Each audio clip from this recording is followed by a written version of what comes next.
What's up, everybody? Thank you so much for listening. I wanted to put this in the top of the show.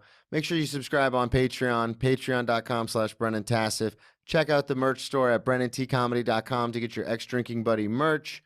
Subscribe, rate, and review wherever you listen to podcasts.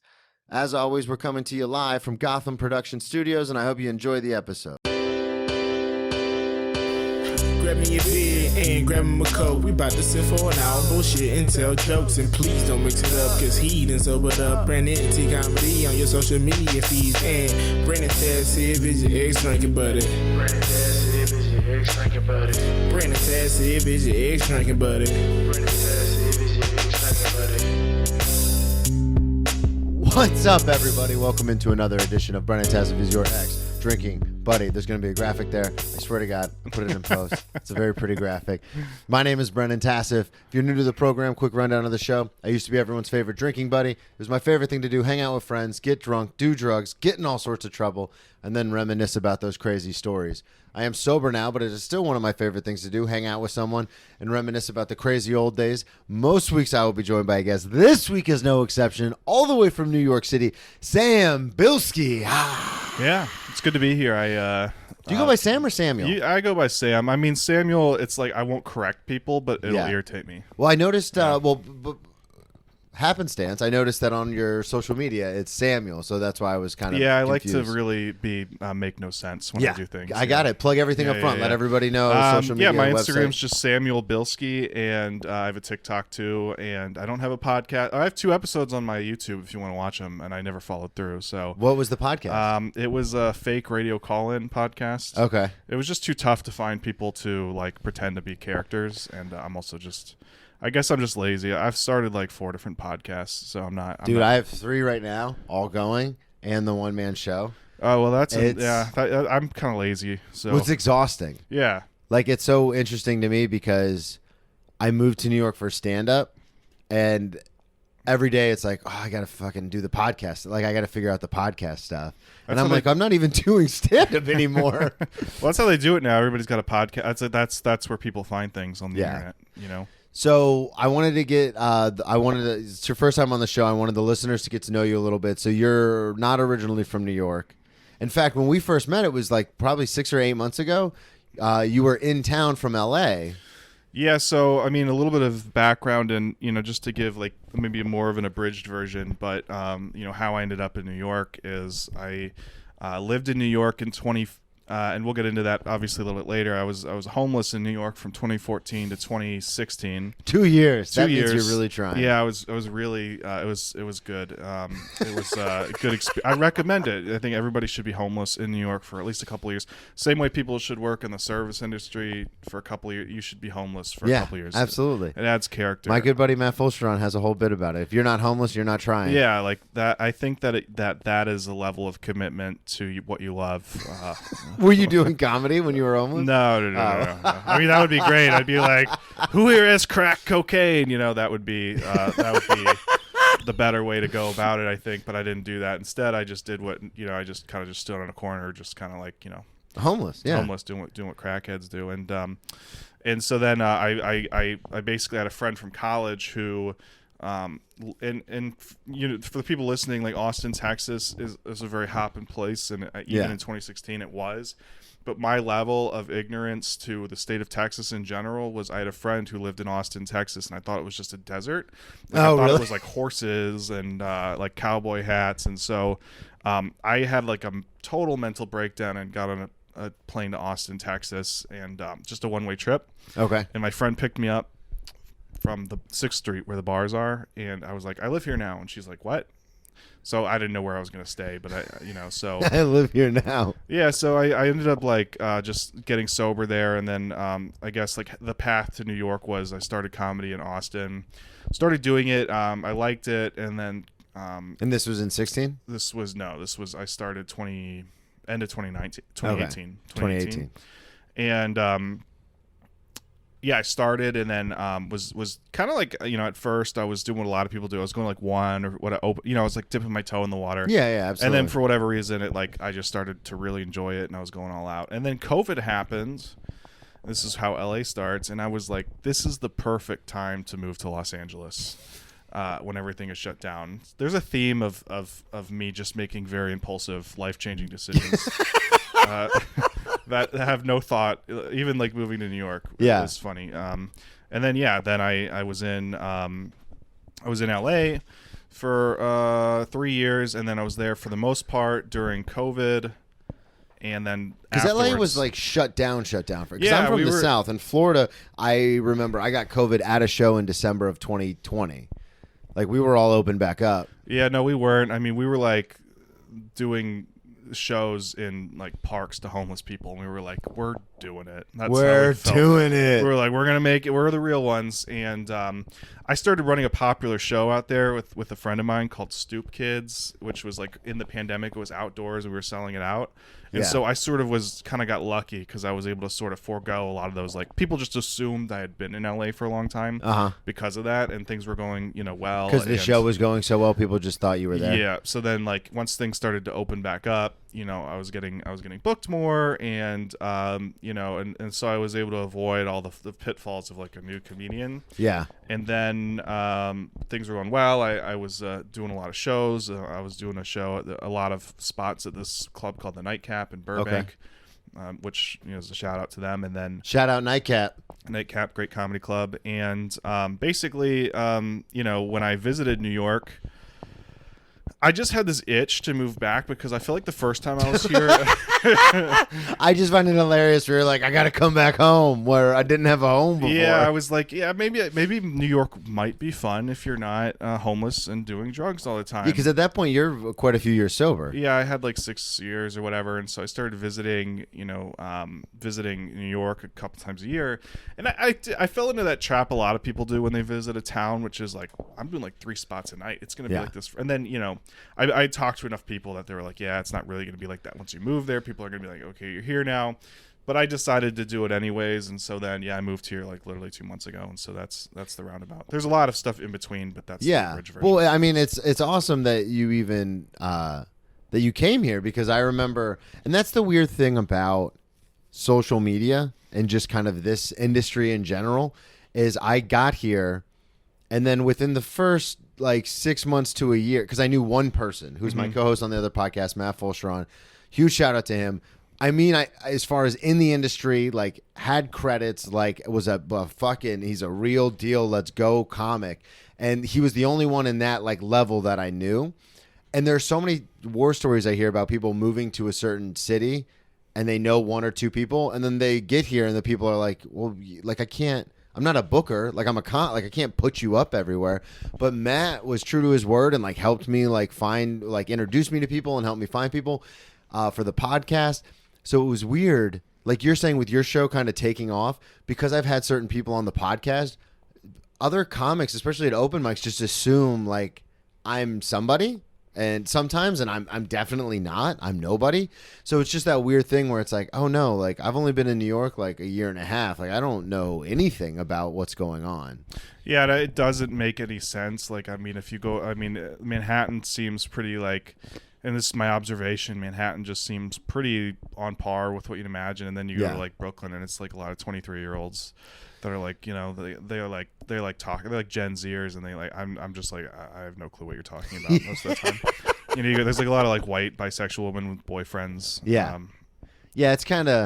It's an interesting place. But I like it down there. It's cool. It makes me feel old, which I need, Well, I stopped doing mics in Brooklyn because my first like week here, I did a mic at the Tiny Cupboard. Huge shout out to Tiny Cupboard. Love that place. But I did a mic and I came off stage, and a female comic came up to me and she goes, "You can't tell that." I told a story, which is in my one-man show, but it's a go-to story that I have because it's pretty funny, about being incarcerated with another person. And the guy was like, "Oh, you're white. You went to college. Like, you're going to get out tomorrow." And then I went in front of the judge and he said 9 months. But in the story, this guy's name is Tyrone. We're still friends on Facebook and stuff. And I say that, and I get off stage. She goes, "You can't tell that story, or you have to change at least you have to change his name." And I go, "What do you mean?" And she goes, "You're just perpetuating stereotypes because you made it a black guy named Tyrone." And I say, "I never said the word black ever." Yeah, we all have a white friend named Tyrone. Well, when Tyrone, he's from the suburbs of Cleveland. But when that happened, I was just like, oh, this is what everyone was talking about in the South when they're like, oh, you're going to move to New York, you're not going to be able. And so I just stopped going to mics in Brooklyn. And then it was kind of weird because that was one of the first things that happened. It was kind of my opinion of that entire scene, which isn't true because I've done shows there since. But it's just like, how fucked is that timing where it's like it happens to be the first mic I went to in Brooklyn and that's what happened? There's a certain kind of person, like the majority of the comedians that I meet there are very funny, and they're maybe like, I guess, a little bit more alty than you would, but there's like very funny comedians that like do tell like different jokes and stories. But then there's like in every scene, even in Manhattan, you'll run into like, it's always like a white woman for some reason. Yeah. They're like people that you would probably like, you'd imagine they're not very fun at parties, you know? Like that's kind of like the way it is. I'm not trying to hate or whatever. I just remember like, you know, like basically like you would in LA it would happen all the time. It'd be like a white girl that would be the first half of her set would be about how tough it is to be a queer woman, and then the second half of her set would be about her boyfriend of like 10 years. Yeah. Which I was like, okay, like pick one or the other. You know, I'm not saying that I'm not trying to gatekeep you or whatever, but. I think I got off track. Yeah, so we were talking about you. Oh, okay. I have a real vendetta against a specific version of white women, so I kind of go on tangents from time to time, and I have no shame to bring that out there because you know, who gives a shit. But yeah, so I mean, when I moved to New York, I kind of knew that already. Enough people had warned me. They're like, "Look, you visited. It's not going to be, you know, whatever." And so you know, I kind of knew that, so it wasn't really disappointing. You know, I think it's the excitement of having a new experience in the city that keeps me, you know, more or less, you know, kind of motivated, and it really feels like a good place for me to be. And being in LA for, you know, 3.5, 4 years, I learned a lot about the different, like the industry side of things. Yeah, that's a huge part of it. I tell people all the time, like there's the old saying, it's not what you know, it's who you know, which isn't. It could not be more true with what we do in entertainment. Yeah, but I think that for me, it was more I didn't like the industry constantly being a factor. Yeah. Where like I feel like here Is that how it is in LA? To me, it feels that way in comedy because it's not everybody, but you're going to meet people that, and you've probably heard a billion stories about it. Like you meet people that their sole purpose is to network and find out who can help them and what. I've talked about this on the show before because at my job at the steakhouse I work at, we have a lot of celebrities and like people that come in, and sometimes, especially if they're comics, I will bring up that I do comedy at the end of the meal after everything's done because I'm a fucking professional. But I will bring it up because I'm like, oh, we have this one little thing in common. And people at work sometimes are always just like, oh, you're just trying to like, oh, like I want to befriend this person so they can help me. And I go, no, I'm genuinely empathetic and curious. So I'm like, no, I want to kind of just talk to them because I value what they do. Like, I don't care about anything for me. And then, but it's like a weird thing where I'm around people at work where they just automatically assume I'm obsessed with like, oh, I got to fucking kill people to like climb the ladder. And it's like, no, I just think what they do is awesome. And I wanted to talk to them about it. Yeah, they're probably very nice. Like there's people that are like, and you know, they're probably going to be more successful than I am because they are like networking and trying to make friends with the right people. And, you know, I guess I just couldn't really stand that.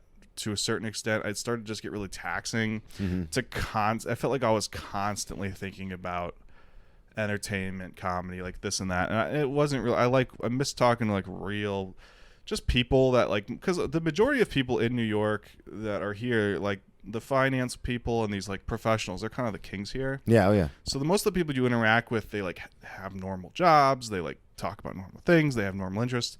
Whereas I felt like it was just getting taxing being around my whole life. Now, but with that being said, like it was still a very tough decision. I mean, there was a lot of things I loved about living in LA. It was the comedy scene there was better than I think a lot of people give it credit for. Like the comedians were funnier than people give it credit for. So it was a tough decision because it was kind of like I could stay and be perfectly fine. Yeah. But I did feel like, you know, just when I'm 31, so when I turned 30, I sort of had that thought. I was like, you know, I could stay here for the next 20 years and probably be fine, but I might regret not trying something else out that I wanted to do. And so it was more of a bucket list thing moving here. And then, so I mean, moving here is like basically just made an Instagram story. And I was like, peace out. And Later. I mean, I love it. It was between New York and LA, and then my ex Savannah was obsessed with New York. And I was like, I don't know, because I'd never been here as an adult. I came once when I was 14 with my family, but that was it. So I'd never been to New York as a grown-up, especially as a comic. And I remember when we first started dating, she got us tickets to come to New York just as a gift for me, like a Christmas present. And as soon as I came off the subway, I go, oh, no, it's New York. It's not LA, it's New York. It's just that energy in the city and that kind of, because I'm a naturally anxious person. And the thing I love about New York is there's so much going on. I can't always be in my own head. Because in LA, I know a lot of people talk about you're in your car all the time and doing this. And I would just think myself to death. I did it back home in Florida, where I was just always worried about everything. But in New York, it's a lot of times I don't even wear my headphones. I don't even turn my headphones on because there's so much happening around me where I'm I can't even I just want to focus on what's going on, which is what I love about the city. Yeah, I'm not disgruntled about. There was a lot of really funny and just supportive comedians in LA, and obviously it's different in the sense of that the majority of the shows that most people are going to be doing on a regular basis aren't going to be club shows. Yeah, they're going to be the independent shows and alternative venues, because there's really only a handful of real comedy clubs in LA that people that's accessible to people at a certain level. Yeah. So that was the other cool thing was seeing how these different people they bring a production quality that I can't really seem to do because I'm kind of dumb, and so I don't even know how business stuff I'm bad at. I'll produce a show and get 5 people there and I'll lose $200. Yeah. What did I just do? This is a bad decision. I mean, you're talking to the fucking king of that, man. I was telling you before the mics went on, I know the listeners have heard it a million times, but I was I'll just produce my own. I have so much to say, and some of it's not funny, but I want to tell my story, so I'll just produce my own one-man show. And then thousands of dollars later, nobody's really watched it, and I'm fuck. Yeah, you gotta spend money to make money in some cases, and sometimes you gotta spend money to lose all your money. And then that's just it. That's all that happens. You just lose your money. So I wanted to talk about how you got into stand-up in the first place. You said this happened in Austin, and you had gotten sober before, correct? I got sober. Yeah, so I had, I think 2 and a few years sober, 2 years, 2.5 years sober, and I was doing the things people do when they typically get sober. You're running around, you're hanging around a lot of sober people, and you're being brainwashed and all the normal stuff that happens when you get sober, and you're hanging out with a lot of people, and you're very invested in the recovery community, which is great initially, and then at a certain point you're well, this isn't really all I want to do. And I wasn't really thinking about doing stand-up. I'm kind of embarrassed to say, because a lot of people are I watched it as a kid. Yeah. I mean, I feel deep down maybe I did, because it was hard for me to watch stand-up specials. I feel I would get jealous. I'd be whatever. My brother, I have a twin brother, he was always very interested in stand-up. Okay. And so basically I had a friend. Does he do stand-up? No, he doesn't. Is he pissed that you're in New York doing stand-up? No, he's the nicest guy in the. It would be funny if he's fuck my brother, No, he's that was my dream, you piece of shit. He's he's stealing my dream, and he's living in Memphis with my dad, and I'm sorry, man. No, he's incredibly supportive, one of a really good supportive. He probably shouldn't be so supportive because of how much of an asshole I was for 24 years of my life. But some people, they just, some people are just, So he was interested in it, and I just had kind of thought about it. He had mentioned that he'd tried a couple open mics. My friend Justin, who at the time we had kind of a falling out over something really silly, but he was let's go to this open mic. It was at Kick Butt Coffee. And this is in Austin? In Austin. Okay. Which they still have a mic there, I think. Shouts out Kick Butt Coffee. Yeah, Kick Butt Coffee, good venue to do 3 minutes in front of a bunch of disgruntled comedians. Yeah. And I went up and bombed. Yeah. I mean, really bad. It was it was hurtful how bad it was. It hurt my feelings. And so then I was oh, okay, I'm gonna do. So I was putting my toe in. I was very nervous because I felt at the time in Austin, the comics that had been around, they when you're new in comedy in a lot of scenes, particularly smaller scenes, people are not going to be friendly. They're not receptive. They're you got to earn our respect to do. I mean, I hate to say it because I always try to be oh, I love comics. I love all comics. but I mean, I was that way in Jacksonville, where someone would show up, and especially if they did pretty well for their first time, I'd be like, fuck this guy, fuck this girl, like fuck them. Like, they don't know how hard it is. And then after they bomb like 2 or 3 times, you're kind of like, all right, you can come into the circle. Yeah, I mean, there was about a year, and I get it now because a lot of people try it, they quit. Yeah, or like they expect things quickly and undeservedly or whatever, all that stupid stuff. And I do the same thing now. But at the time, I was like, it made me nervous. So the more popular mics I wasn't going to. I was going to this mic on Saturdays called the Love Goat. Okay, it was a bar. Yeah, it's known to be like the shittiest open mic in Austin. For whatever reason, I loved it, and I don't know why. I guess I liked it because you could just show up. I'd like go up like first every time. Yeah. I don't even know why, because now I'm like, that was probably not a good thing. I would go up there and tell a bad joke, or 3 minutes of bad joke. It'd be like 2 minutes. I'd be like, did I get the light yet? And they'd be like, no, you got like another minute and a half. And it'd be like a minute and a half. Felt like I was up there forever. Yeah. And that's what I did. And then started some showcases that I did there. And then COVID happened. So shortly after I started, maybe a year after I started, and COVID happened, and then that's when I moved to Los Angeles. So how did the show in LA get? You said it kind of gained some steam. How did that even happen? Was it just by accident, or because people in LA were being like, kind of like, I don't want to leave my house. I'm being a true. This is how I'm going to save the world. Is I'm going to sit in my house and watch Tiger King. They're being heroes. They're being heroes by jerking off inside. Yeah. And I was never anti-COVID, but I was like, I'm not going to sit in my studio apartment. I just moved here. I know absolutely nobody. Yeah. So I was trying to figure out ways to do it. And at the time in Los Angeles, like people who were doing mics were like being like publicly shamed. Oh, yeah. And nobody knew who I was. So I avoided a lot of that. And I wasn't really doing anything that would have been dangerous to COVID. It was all outside. So the very first person I met was this guy, Kevin. And I met him at a parking lot mic, literally in a parking lot of like Fry's Electronics. Okay, I know Fry's. I don't even think that place shut down. Yeah. But it was in a parking lot, and I met. He was the first person I met, and so I called him. I was like, "Want to start a show? Do you want to go door to door to these businesses and ask if we can start an outdoor show?" And then we found a place. And then it kind of Did you literally go door to door to businesses to ask? Yeah, because that's kind of like what my job was for a long time. Okay. So I was like sort of comfortable with that. Oh, okay. So I was like walking in, and this place let us do it, and then we started doing it. We come up with names. And then for whatever reason, like all the bigger comedians at the time were like looking to do spots. Yeah, because there was nothing open. Right. So there were all these so we were able to get these good lineups, and then it grew, and then that we ended that show about a year in because it's just tough to work with your friend. Yeah. So we were like, the friendship's more important. So I started a different show now, which I ran, which was popular in LA because I used what I had learned. It was called Fat Set Comedy. I guess plug Fat Set Comedy, which will have shows in New York and LA. Hell yeah. And yeah, that was kind of it. So, when I moved to LA, I had this show. And so I was trading spots, which I know like some people aren't against that. But for me, because I was so new into stand-up at the time, it was like crucial for me to like do that. Yeah. Yeah. 100%. And that happens with the show sometimes is when I hear someone has a show that they're running, I'll be like, come on the podcast to promote it. And genuinely, I know there's no way I can say this without it sounding false, but genuinely I'm like, just come on to promote it.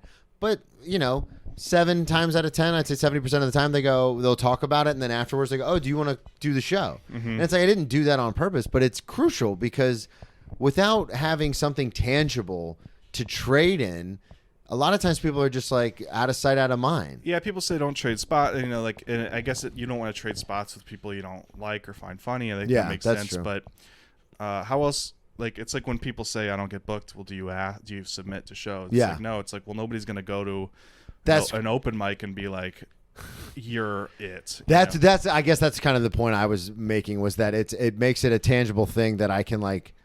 It gives me an excuse to talk to other comics about comedy and stuff. And get to know them a little bit, which is that, people are going to work with people who they like at the end of the day. 100%. So basically that's the long and the short of it. It built from there. And then in LA, I started doing spots regularly, like 12 spots a month at the place called the Nightcap. I had my show that was 2 shows a month, plus a handful of other things that I was doing. So I was getting a lot. That's a lot. Yeah, you're going. And so then it was about 3 years into stand-up, when I was starting to get more stage time in front of real audiences, a friend of mine was like, you got some funny bits, but start really trying to talk about your life because you have a lot of interesting things. And then that's when I really Took felt off. like I started to get a lot more momentum in terms of my act and like Yeah. getting booked and stuff. Well, we're going to talk about it right now. Let's talk about the life. Let's do it. So when did you are sober now? You've been sober for coming on 7 years now, right? 7 years in October. That's awesome, man. I just got 5, which is cool. Nice. Uh, I mean, I win a little bit. I don't know why. you win. I don't know why I feel that's the way my brain goes. I'm like, you want to know what's hilarious is I know people like back home where they had like, I know one person who had like 12 years and then went back out. And then when they came back in, I'm not going to lie, this is, I guess, ego, which is bad, but I was talking to them like they were like a brand new person who had never been in LA. And this is a person who was like sponsoring my friends and stuff. yeah, like, you like judge them. Literally you're like, 6 months prior. You'll get it this time. I was like, I'm rooting for you, kid. I was like, come on, you know. And they were like, oh, yeah, so should I go to like, no, they said something like, yeah, I think I'm going to hit like 1 or 2 meetings this week. And I was like, you know, you're brand new. You should be hitting like 90 meetings Call in 90 me every days. day at 10 a.m. or you're going to shoot heroin into your neck. So when did you even start drinking? Because you said you were talking about crack earlier, so I want to get there. But how did this even start? Because where are you originally from? So born and raised in Detroit, Michigan. I had a feeling with the hat. Yeah. It would be funny if I'm like, I'm from Big Virginia, fan of Eminem. but I just like, 8 Mile was my Love Slim Shady, man. Yeah. No. 8 Mile was my Schindler's List. Yeah. Yeah. 8 Mile was, in a way, Schindler's List and 8 Mile are the same. And I can't find a good reference. Neither can I. No. There's factories. I should have gone with Shawshank. Yeah, I should have gone with Shawshank Redemption. That would have been better. Yeah. Because it's like you're in a prison when you're in 8 Mile, you know? Yeah, 8 Mile's fine. It's long. Yeah, you're from there. It's a yeah. long road. You could be in the ghetto or in like Farmington Hills, which is a very local suburb. Shout out Farmington Hills. Shout out Farmington Hills. Born and raised in Detroit. So alcoholism was around my family my entire life. Yeah. My mom was in and out of sobriety. All of my uncles on my mom's side, in and out of sobriety, drug addict, sober, whatever. Like some have been sober since before I was born. Some are still drinking. Yeah. Active alcoholics, and so it was around me. And so I didn't really avoid drinking. It's just I wasn't around it. I was never like the popular kid. I wasn't going to parties. My first addiction, I guess you could say, was like video games. So my mom was in a mental institution for anorexia and some other stuff for 2 years, from 8th grade to for my freshman year of high school. And so I hibernated. I played a lot of video games. I couldn't go hours with it. I was playing till 4 a.m. It's weird how you can get addicted to that. Yeah. Kind of my first addiction, right? What was your game of choice? Like, at the time, it was like Halo. It was Okay. like the big Halo Yeah. 3 and Halo 2, like Xbox 360. Fucking, we're an Xbox household, baby. Yeah, I got an Xbox at home, and I was doing the MLG circuit, like the competitive stuff. Oh, so you were like playing. I was like super nerd at the time. Yeah. It was like before it was cool. Like, Yeah. people were like, "This is fucking losers." Like playing now, like kids are getting blowjobs playing Xbox. I know, that's a whole lane on fucking. It's a whole like Pornhub lane. Yeah. Yeah. Which I the gamer girl and stuff. Yeah. So I it's might whole follow thing. a couple of them on Instagram. There you go. That's a man after my own heart. I'll tell you that. So it was the addiction, and then I didn't really drink for the first time. I think I was 17, and my friend Nick and I drank an entire bottle of Captain Morgan spiced rum. Yeah. So gross, and to this day, if I smell it, I'll puke. I got Really? so drunk. In fact, I think I had alcohol poisoning because I felt sick for the 3 days prior. Yeah. There was a lot of tumultuousness at home, so I wasn't home a lot. My dad was depressed. My mom was out of the picture, for the most part. And so I was avoiding it. I was running. Basically. Yeah. Were you, this is bringing up to that running point. Were you scared because of growing up in a household around addicts? When your friend Nick brought over the bottle of rum, were you nervous? Were you scared? Were you like, I can't do this? Or were you just like, yeah, I'm going to drink with my friends? Because it's a completely different perspective coming at it from someone who has a family, has a history of being in programs and recovery and stuff like that. Yeah, I mean, my dad would always say, like, be careful because, it's in the family history and this and that. So you were aware. I was aware that it was a possibility, but I didn't think it would happen to me. Yeah. Like a lot of people. So I got really drunk that one time, Really, I smoked more weed in high school because it was easier to get than How did alcohol. you start doing weed? My friend Nick again. Okay. Fucking Nick, man. Nick's been sober 10 years now. So That's awesome. So he beats both of us. Yeah, he does. But he was smoking weed with him, and then went to college. And Where did you go to college? Kansas State University. Kansas State. K-State, Little Apple. Fun fact, Manhattan, Kansas. Oh, is it? They say that there. I don't know. What is Kansas State? Is Wildcats? Yeah, the Wildcats. So I went to Kansas State, and then the very first thing I wanted to do, I was like, I want to go to a party, and I want to get wasted. And Yeah. I achieved that. I went to... Had you not drinking in between the 17-year-old Captain Morgan incident and then going to I Kansas drank State? 2 or 3 times. Okay, but it wasn't prior. like, you weren't like, okay, here we go. Right, I was smoking more weed. Yeah. And then I went to college, went to my first party, and then I remember this specifically because I didn't know how to order a drink, so I was like, I'll have a vodka Coke. Which, for those of you guys that are listening, know that's disgusting. The guy Yeah. was like, are you sure you want a vodka Coke? And I was like, yes. Because I want to sound like I knew what I was doing. He's like, okay. And I chug it, I drink, and I black out. Like, the cops broke up the party. They always break them up in these college towns. Yeah. I blacked out, woke up, and I was like, yes. And so that was like what I did for a long time, was I was like partying in college. But Are you still playing games? no, I stopped because I was like, oh, there's people here I can sleep with. So, and there's party. Well, alcohol really was like my main focus at that point. Yeah. So, weirdly enough, I didn't really go too out of control in college for the most part. I had a girlfriend at the time. Oh, curveball. And so we started dating sophomore year, and Okay. she was more of a homebody, so I wasn't really going out a lot. Yeah. When I turned 21, that's when like issues started. Yeah. So I was like blacking out. Like one time in college, I blacked out 12, 14 hours straight. Really? Just blacked out. Like I couldn't account for my whereabouts for hours. I woke up, I had Facebook chatted my girlfriend's sister talking shit about my girlfriend. Bad move. Don't do that. Wouldn't recommend it. Yeah. The sisters, they talk to each other. Yeah, it was really, and I was posting on her wall, like on her Facebook wall. This is like aging me because nobody does this shit anymore. I just had a guest on that'll come out in a couple of weeks who was talking about the same thing. He's like, you remember the wall? The wall on Facebook? I was insulting her on her Facebook wall. I woke up at 4:00 in the afternoon. My phone was gone. My wallet was gone. I guess I had my keys, but I don't know where my car was. I didn't drive it apparently, but weirdly was smart about that. And woke up covered in mud, scrapes, and it was like 6 o'clock in the evening. Yeah. I was still blacked out at 9 a.m. in the morning. Wow. At one point. So that should have been my first sign. Yeah. But I was like, I'm not now. I didn't think I was. And then there was subsequently like a few more things. I went to the summer before I graduated, because I graduated in December of 2014. What'd you major in? Political science. Okay. Hey. Yeah. Shouts out.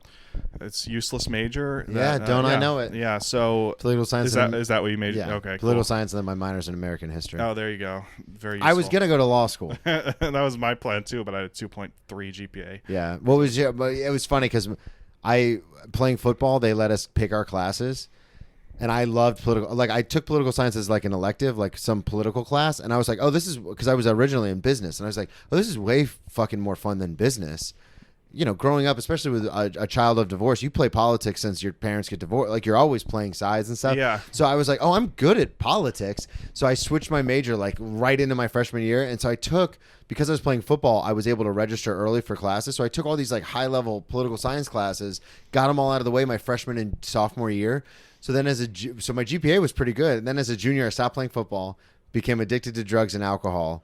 And then I had to take all these prerequisite classes that I didn't take freshman and sophomore year that I thought were bullshit, so I just wouldn't show up. So my GPA went from like a 3.6 to like a 1.9. Nice. It fucking went.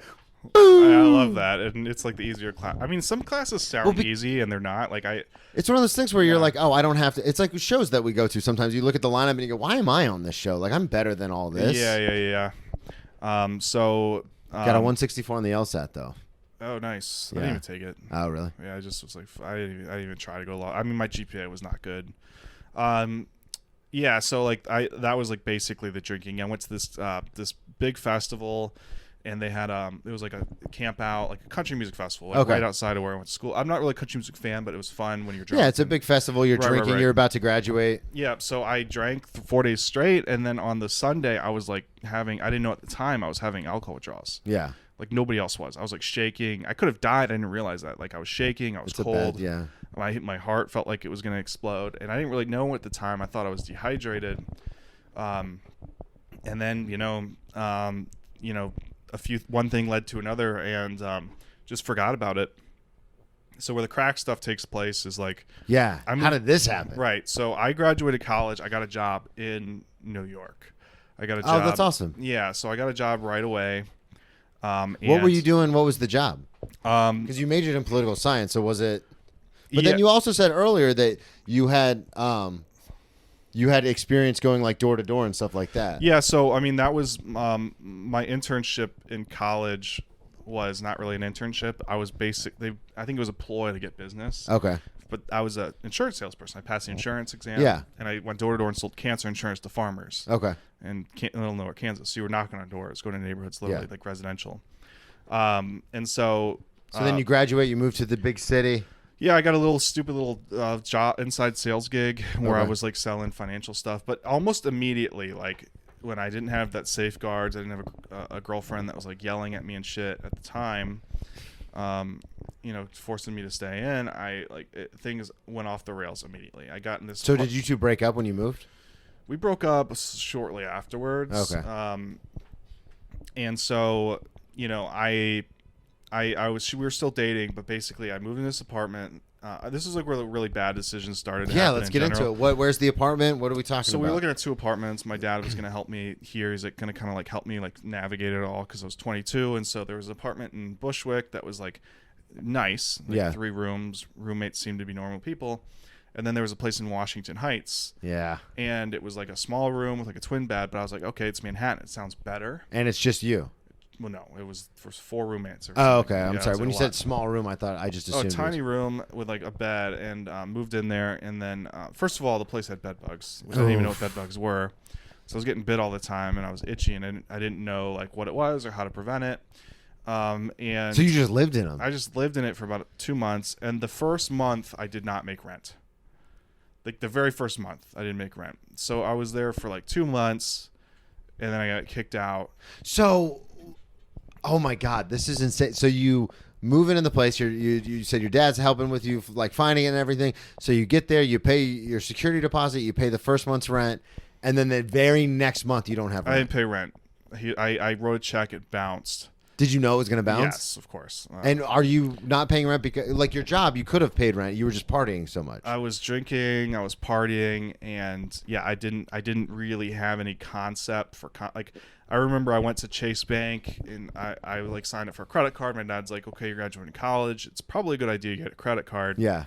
And he's like, "Just so you know, like this isn't. You have to pay this. It's not free money." Yeah. And I swear to God, as soon as he left, I was like, "All right, free money." Free money. And so I spent it all, and then I got like another credit card. Do you remember how much the limit was? The first one was like $3,200. The second one was like $2,000. Damn. But what was funny was they got progressively lower Yeah. Oh, yeah. because I just kept maxing them out. The reason I say that, though, is because when I first got credit cards in college, like when I was 18, because I had no financial, like, Yeah. guidance, as it were. It was kind of like we graduated high school, and then my parent, and to their credit, they were kind of like, all right, like, you're a grown-up, like, figure it out. Which I guess now, moving to New York by myself, doing all this stuff that I've done on my own, I'm grateful for them. But at the time, I was kind of what the fuck?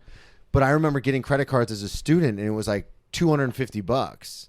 And then I would go to the bar and just max it out, and then just like forget about it.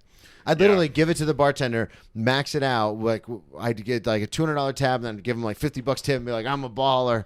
And then I just literally would just like leave the card there and like walk away and never pay it. That's like I moved to New York and I did the thing that like probably New Yorkers hate, where it's like I instantly thought I was better than everybody else in the rest of the country. I was like, I live here. I'm making I think $40,000 a year. I am a fucking ballin', and could barely pay my rent. I mean, You couldn't pay your rent. I couldn't pay my rent. I didn't pay my rent. That's how I ended up homeless. Yeah. Because then you're like. So then you're like exhausting all your resources. My family they're not flush with cash. So like Yeah. they were like, we're not going to support you. we So- can't afford it. Did you end up getting kicked out like immediately? Like when the check bounced, were they like, you're out of here? Or did you No. like stay there for like another month? Because I'm like, people like at the time, I mean, still now, and I am a nice guy now, but at the time people were like, you seem like a good guy. Even when Yeah. people were mad at me, they'd be like, I know you're a good guy. I just talked about this at a meeting the other day about how the reason I got so many chances was because people were like, listen, man, we've been around you when you're like lucid and sober and you're a great person, but when Yeah. you get fucked up, you destroy everything. Well, and I was taking advantage of that, and it was almost. Oh yeah. I mean, like they were like, I was like, yeah, I'm a nice guy, so give me a chance. And I mean, of course, Call my ex-fiance about that. She knows exactly what that's like. I mean, the level of psychotic manipulation that I was Yeah. able to attribute back then. Like Same I would boat, call my man. brother, and I was on some psych meds at the time, you know, because like just had like crazy behavior because of drinking. Yeah. I'm not on medication now, but at the time, and I'd call my brother, and I'd be like, Max, you know, I need $200 for my medicine, you know, and he'd feel guilty. He'd start crying because I'd be like, I'm gonna go crazy. I might kill myself. Yeah. You know, I'd say like stuff like that just to get the money for the drugs and the alcohol. Yeah. And you're having your brother, who you love, who you spend every day of your life with, crying on the phone with you, and I'm like, yes. And you know what's funny? Got him. Got him. You know what was really funny though? I didn't have a bank account. You didn't have a bank account. This is the level of like just straight like hood shit I ended up doing. I didn't have a bank account, so I'd have people Western Union me money. Oof. So I was going to Western Union. They would have to drive to a Walgreens or something. Yeah. And like do it. Like You can't just transfer Venmo money. it over. Which there's two reasons people do that. They just got out of prison, or they're in prison, or they don't have a bank account first. Yeah. So I would go and I'd have this cash, and then I had a cash card where you would go to a check cashing place. Yeah. So I was going through periods of employment where I didn't have a bank account, so I had to cash my check at like one of these random check cashing places, and they'd take like 10% or whatever. Yeah. Oh, yeah. Take a lot of it, and then so that was how I was doing it, and then So how long did you stay in that first apartment with bedbugs? 2 months. Okay. Yeah, it was like 2 months, and I left all my shit there. So then they kick you out, but you just left all your I shit? left all my shit, and I was a month-to-month lease anyways. So they took my last month's rent, and he was like pissed or whatever. Yeah. There was a guy there, was like a baker. He was like a real kind of a real aggressive like European like guy. He just was he used to be in finance and had to be a baker for some reason. I don't remember the story, but he hated me. Like he wanted to kill me, and so I didn't pay rent. I was messy. I was eating his food. That's a common theme when I had roommates. I would always eat their food. Yeah. When I was drinking, and then I got kicked out, and then found another place temporarily, similar situation. You know, bullshitted the interview with him, and so I got kicked out. So then I was homeless. I was staying in an abandoned building in Brighton Beach, and Okay. that's when the more hardcore drugs started. Yeah. How did that end up happening? Well, because like you're broke, and like I was staying in an abandoned building in Brighton Beach with a bunch of Russian homeless people. Yeah. Where there was like spray paint on the walls. It looked like something you'd see like people in Batman, where like Yeah. he's like going through his like Gotham, spray paint on yeah. the wall. There's like Russian people. They're all like sketch. So when you say an abandoned building, because I've had friends, this happened in LA. I listen to obviously a lot of comics and podcasts and stuff based in LA. So I've heard stories about like, I found an abandoned building, but it was only abandoned, quote unquote, because like a pipe broke. So the city condemned it, but it was still like a pretty decent building. No, It's this just the was, water like, didn't work. There was no water. Like there was no like working bathroom. There was no heat. There was Okay. no So it was spray like a paint on the full-on walls. abandoned building. It was probably condemned for similar reasons, and Yeah. just the owners of the building never took care of it. took care of it. So I was living there for a long time with a bunch of other homeless people, Russians, and then that's when the drugs got introduced. So what are you doing on a daily basis when you're living there? I mean, I was Are going. you still working? Well, I was like getting fired and applying and getting fired to jobs. Yeah. because I could pull it together for the interview. So So were you like getting hired, like working like a day or two and then getting fired? No, it was like it's kind of it's tough to get fired that quickly. Yeah, that's what I thought. That's why I was like, It'd be like a month or three at a time. Every 3 months or so, I'd get Yeah. a job. Because like I'd be on probation. It was sales gigs, so they Yeah. were like. So I think I worked for like 14 different companies. damn. It was a lot. Before I got sober, I worked for 14 different companies. And so I'd be at a job for a little while. I'd be homeless. I'd be doing heroin in night, and then I'd need a pickup, so I'd chug vodka and smoke crack. There you go. On the way to work to wake myself up. Fuck yeah, man. It's the best way to wake yourself up. If I didn't have crack, I would chug vodka. And and then heroin was obviously like the go-to. Yeah, well, that's the night stuff because Yeah, that was the fun stuff. It'll put you out. So you're staying in this abandoned building, yeah. And I remember one time I was on the train. I didn't have boxers, but I also didn't have underwear. I was like just like really like just like totally out of it.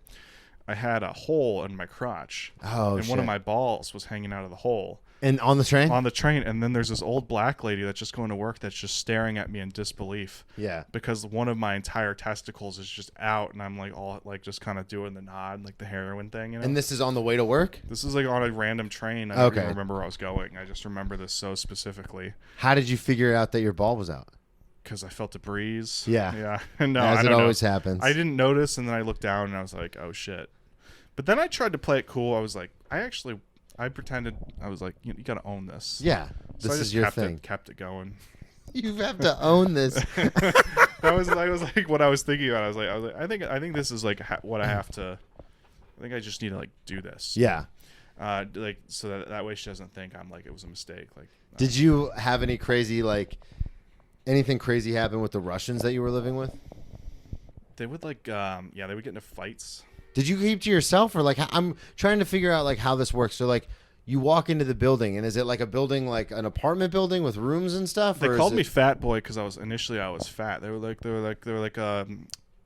just Очень приятно, fat boy. yeah. Like don't pick on the fat kid. He's eaten enough today. And I ended up losing a lot of weight when I first moved in there. I was kind of fat. Yeah. I was kind of like a little fatter than I am now. So yeah. you were fat when you moved in from eating all your roommates' food, and then you got skinny from the crack cocaine. Yeah, then when I moved to I see pictures of myself and I was like, that's like the skinniest I ever was. When you went to Austin? Yeah, when I went to Austin. And So what happened? So you obviously have a phone and stuff. So you're just literally just kind of found a place to sleep. well, I didn't really have a phone a lot of the time. Oh, really? Yeah, I had I just figured you had one for work I and had stuff. like Wi-Fi, like you connect to Wi-Fi. Yeah. And you would message people. So I would do I would lose my phone. I got arrested a couple times too. Anything crazy? Drunk and disorderly, I'm assuming. I got a big trouble in Texas. But it was here. I got in a taxi and didn't have money. I don't know what I was thinking. I was like I'm just gonna get in this taxi and I'll talk my way out of it. That's how full of shit I was. That's not. No, I got arrested for that. And then what was funny about that was I was in the jail cell with this guy that had just robbed a bodega. I was like, we're the same, man. And so obviously it was a little out of my comfort zone. A few more times for petty theft, things like that. I would panhandle the MTA stuff. By the MTA, and I would get in trouble for that. Things like that, hopping the unpaid tickets. And then when I went to Austin, I was fucked up. Yeah. Yeah. So you call your friend, and you're like, I don't know what's going on. I'm gonna come to Austin. And then how did you get the plane ticket? Just used your money for that? No, I think that was my last ditch. Call to family. I need to get out of here. Yeah. So I went to Austin. The full intention of I had a job lined up, insurance sales gig, which was 100% commission, but I went there and my friend, I immediately started drinking. She showed up, I was wasted. So you had no intention of going there sober? No, I didn't you go just there wanted to to get change sober. the scenery. Yeah, that was the geographic look. The it's geographic New York. cure. Yeah. So I went to Austin. Immediately got wasted when I first went there. I'd stopped doing the hardcore drugs. Yeah. Whatever. I kind of kicked off of those prior, and then I was drinking a lot. And then when I moved to Austin, I did that. I wasn't able to start the job because I had a pending case in New York for a theft charge. Oh shit. So one of the other charges I got out here. So they said you failed the background check. I'm sorry. So I didn't work for 3 months. I was living with this roommate at the time. I found a place, and she was just as bad, if not worse, of an alcoholic than I was. Although she was much more responsible as a person. Yeah. So we were drinking. It's funny how that happens. Yeah, she would take a shot of whiskey when she'd wake up, and I'd be like, "Well, let me at least eat breakfast first." Yeah. I just mean it from the perspective of I knew people who could fucking go. Oh, she was paying rent. But then they'd go. But then they'd get up and go to work, and I'm like, "Aren't you hungover?" They're like, "Yeah, but I still have to go to work." She carried a water bottle filled with whiskey everywhere she went. And I would drink with her, and I was transition. I was sleeping on the couch because this guy was moving out. He did a mail order bride, so he was this weird Asian woman that was living there too. And she just hated him, and they would have sex too, and you'd hear it, and it would just sound depressing. Yeah, because you wouldn't hear any noise; it'd just be the squeaking of the bed. It'd just be I don't think anybody's having a good time. I don't think that's how it's supposed to happen. So I would get wasted with her, and then I would get so blacked out that I would just piss in the closet. Oh shit! Like it was like one of those stumbling around. Like I was just stumbling over drunk at that point. Who hasn't been there? Right. I mean, I peed on her dog food and like couldn't tell her about it. My roommate, the guy whose room I was taking, had to sadly clean up my piss. Like I pissed in the closet because he was desperately trying to get out of that lease. Yeah. So I pissed in the closet. I pissed in the garbage can. Like, and he was having to clean this thing. God. So yeah. So I basically ended up stealing her rent money. I didn't pay rent, so I ended up saying, "Hey, look, I have the money for rent. Why don't you give me cash, and I'll get a check and I'll hand it in." As we were about to shortly get evicted, so we've all seen Grandma's Boy. yeah. So then I give you money for rent every month. That's what it was, and so I ended up getting caught up. She moved out.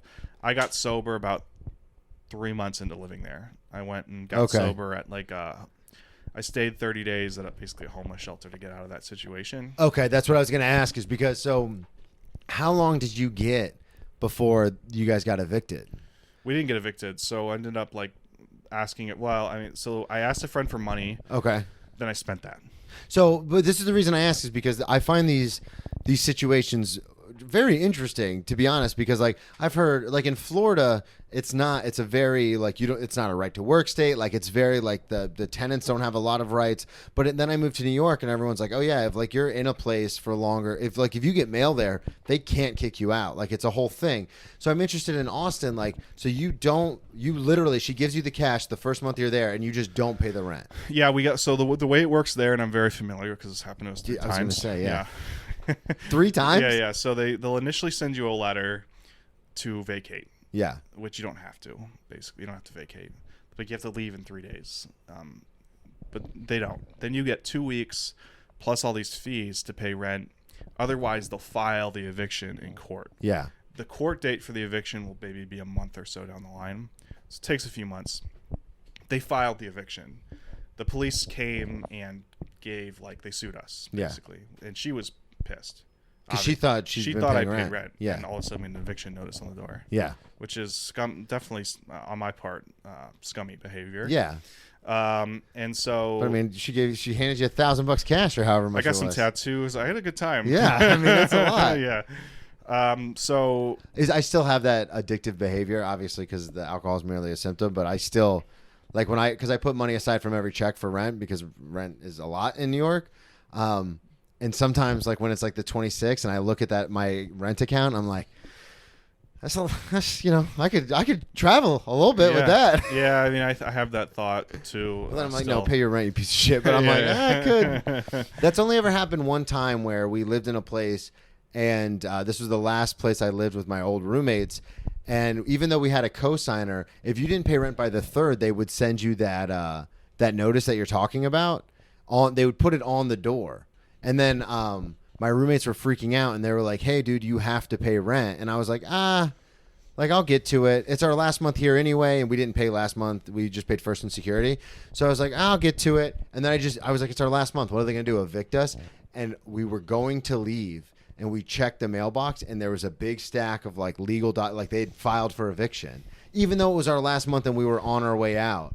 So then my mom ended up paying, because she was the co-signer, she ended up paying my portion of the rent. But still, I was like, that's the closest I've ever come, was like that. I was very close, and after I'd gotten sober. So I got in a lot of trouble legally in Texas. I ended up spending a year in jail. Oh, really? Yeah. So was that because of the rent stuff? Or? It was I mean, it's none of it is public record because of some we don't have to talk about legal stuff. But basically, what I got arrested was possession. You're being a little rascal. Yeah, it was possession, theft of a vehicle, so grand theft auto, and then assaulting a police officer. And I don't remember any of it, but legally, that's not. I am not a felon legally. Yeah. If I apply for the FBI, they would not hire me. But yeah, they can see it, but regular people can't. But regular people can't. So then that happens. This is before you get sober? Yeah, obviously, because you said you don't remember. Yeah, so then that's when I ended up living in the roommate situation, and then then I ended up getting sober 3 months into that. So basically, when I got sober initially, I just, my life was like totally in shambles. My credit score was in the 300s. Yeah, which mine is too. as low as it can go, which 385. literally CarMax laughed me out of the place. They said, nobody's going to give you a car with this. And so I had to learn how to be like a functioning human. Yeah. You know, so I mean, you get it. Like I had to get a job, and that's where the door-to-door business-to-business sales came in. I sold water machines, like water filtration to businesses. Yeah. And I learned how to do it, and I just struggled. I couldn't pay my rent on time. I had, you know, my family wasn't talking to me for a long time, you know, and I just was like slowly but surely, you know, and then by the time that I had started doing stand-up, you know, my life was looking better. I had a relatively stable income. I had a place to my own. But the concept of moving to New York or living in LA and doing this, it never occurred that was something that would actually happen. Yeah. You know, it was just happenstance. And now, like, once you get that bug for stand-up, it's like nothing else. It seems silly sometimes if you really think about it, that like this matters so much to us, but to most people it's like comedy's like a C option for them. It's literally something they just scroll by on Instagram. They're like, I guess and we're like, this is our whole lives. they're like the movie sold out, like, do you want to go to comedy? And they're just like, fine, you know, fine. Yeah, it is. And we've dedicated our entire lives to it. Lives, yeah. So that's essentially, like, I know we talked initially about how I ended up in New York, but I mean, the from 22, that was all like a 3-year period. Yeah. So like all the drinking and drugging and stuff. So like it wasn't like for a lot of people, they were like, it was eased into it. For me, as soon as I graduated college, 0 to 100. Yeah, and then like, right away. And then you went from 100 to 0. And I went from 100 to 0. Now my life is pretty boring outside of stand-up. Yeah. You know? I say the same thing, but I mean, I wouldn't trade it for anything. I wouldn't either, yeah. Dude, the anxiety I get now about... It's so funny, because the anxiety I get now, like... Because, yeah, sometimes I still pay rent a little late, you know, because I got to wait for my check to come in and shit like that still happens. But it's so much less than literally I used to not even be close to having rent back in Florida. And I would I work in restaurants in the service industry. So the weekends are your money makers. And I would call out sick an entire weekend. Like it'll be like the 26th, the 27th, the 28th. Mm-hmm. And I don't even have, like I maybe have $200 to my name and rent's like $800. And I'm like, I'll figure it out. Like that anxiety is so much worse. So you brought up something that is really, I think, crucial to people who might not understand why somebody would do this. Yeah. I was always like, I'll figure it out tomorrow. Yeah. And then tomorrow would come and you'd be like, well, what the fuck am I going to do? Clearly, I'll figure it out tomorrow. And then tomorrow would come and you'd be like, oh, shit. Yeah. You know, like the anxiety of all that. And it's just you get caught in that cycle where it's like, I'll worry about it tomorrow. And then tomorrow comes and you're like, fuck, I don't have it. Yeah. Well, I guess I'll worry about it tomorrow. And then you get stuck in this circle. What was the restaurant you worked at in Florida? So I started at Outback when I was 18, and then I worked at Ruth's Chris, and then when I got sober, I started working at Morton's, and then Ruth's Chris because me and Savannah were dating, and she was the manager, so I had to move restaurants. That's the fancy steakhouse chain. Yeah. So Ruth's Chris and Morton's is top tier, and then Ruth's Chris is at like a level below that. And then when I first started working for Outback, it was a real steakhouse, and then they went public and kind of went way downhill. Blooming Onion. I'm still the voice of, if you call the Palm Coast Outback, I'm still that. Oh, I was for a long time the voice. When you'd call up, it would go, "G'day, mate. Thanks for calling Outback Steakhouse, Palm Coast." Yeah, that's actually a pretty convincing accent. Thank you. I say it all the time on stage, but like in Florida, nobody cares. But when I moved to New York, I go, "Hey guys, I'm a voice actor, just so you know," because I have that one credit of the Outback on fucking Palm Coast Drive. Well, thank you so much for coming on, dude. Yeah, thanks for having me. This was a blast. Plug everything one more time. Shows, yeah, just Instagram. follow me on Instagram, Samuel Bilsky, and then I run a show in LA and New York called Fat Set Comedy. Fat Set Comedy? PHAT. Okay. Yeah, you don't have to be fat to be on the show. Fat Set Comedy.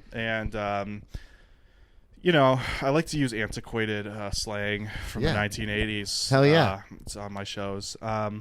And I'm trying to think anything else. I mean, I have a stupid website that you can check out. It's not up to date, but maybe this will motivate me to do it. There you go. Thank you, dude, for coming on. This was a blast. Thank you, everybody, so much for listening. At BrennanTComedy.com, Brennan T Comedy on all social media. Check out the one-man show, Ex Drinking Buddy, and we'll talk to y'all next week.